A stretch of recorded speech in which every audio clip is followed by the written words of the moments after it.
پھر دوبارہ اندھیرے کا دور ہوا. یہ پچھلے دور میں کچھ اسلامائزیشن ہوئی، اللہ کے نبی کی بات ہونا شروع ہو گئی. ایاک نعبد و ایاک نستعین کا ترانہ ساری قوم کو یاد کروایا گیا. سیرت النبی کی باتیں ہوئیں اور یکساں نظام تعلیم کی باتیں ہوئیں. پھر دوبارہ اسلامیات کو، پھر دوبارہ دینیات کو اسلام کی کتابوں میں شامل کیا گیا. تھوڑا قرارداد مقاصد کے اندر وائبریشن لائی گئی، قرارداد مقاصد کو ہلایا گیا. ریاست مدینہ کا تصور انٹوس کا کروایا گیا کہ ہم مدینے کی ریاست کریں گے چاہے جتنا بھی عمل درآمد ہوا.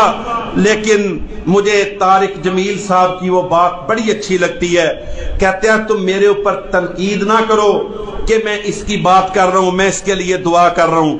کہتا ہے میں اس لیے دعا کر رہا ہوں کہ پاکستان کی 75 سالہ تاریخ میں کبھی کسی مدینے گئے تو بہت ہیں، مدینے گئے سب ہیں، لیکن مدینے کی بات کسی نے نہیں کی، مدینے والے کی بات کسی نے نہیں کی.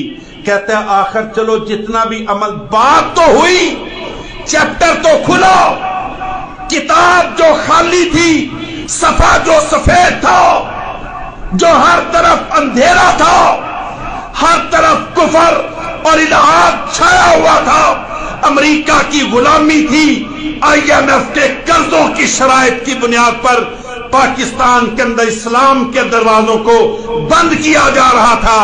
وہ کہتے ہیں چلو کچھ تو کھلا ہے نا، کچھ تو شروع ہوا ہے. میرے محترم بھائیوں، وہ بھی بینہ طور پر، مبینہ طور پر، واضح طور پر آج بڑی کوششیں ہو رہی ہیں کہ کسی نہ کسی طریقے سے ہم یہ ثابت کر دیں کہ پچھلی حکومت کے خلاف سازش نہیں ہوئی.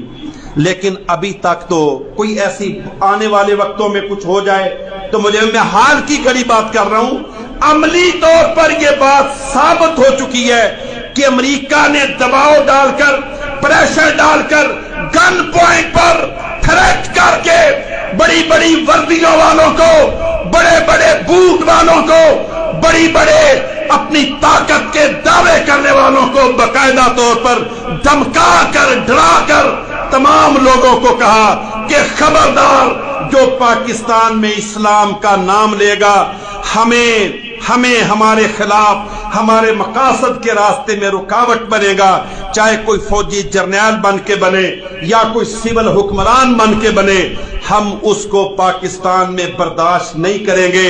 میرے محترم بھائیوں، کسی کے ساتھ ہزار اختلاف ہو سکتا ہے، لیکن اللہ کی قسم یہ غیرت، حمیت، کہتا ہے میرے گھر کی لٹ گئی آبرو، ہوا غیر جب سے دخیل ہے، اندرونی مسائل اور ہوتے ہیں. ہم یاد رکھ لو، کسی کافر کے دباؤ کے اندر آ کر، کسی کافر کے پریشر کے اندر آ کر، اس کی ٹرمز اینڈ کنڈیشنز کو فالو کر کے، اس کی پالیسی کو فالو کر کے اگر ہم نے اس کی پالیسی کو مان لیا تو یاد رکھ لو اطیع اللہ و اطیع الرسول پھر کہاں جائے گا؟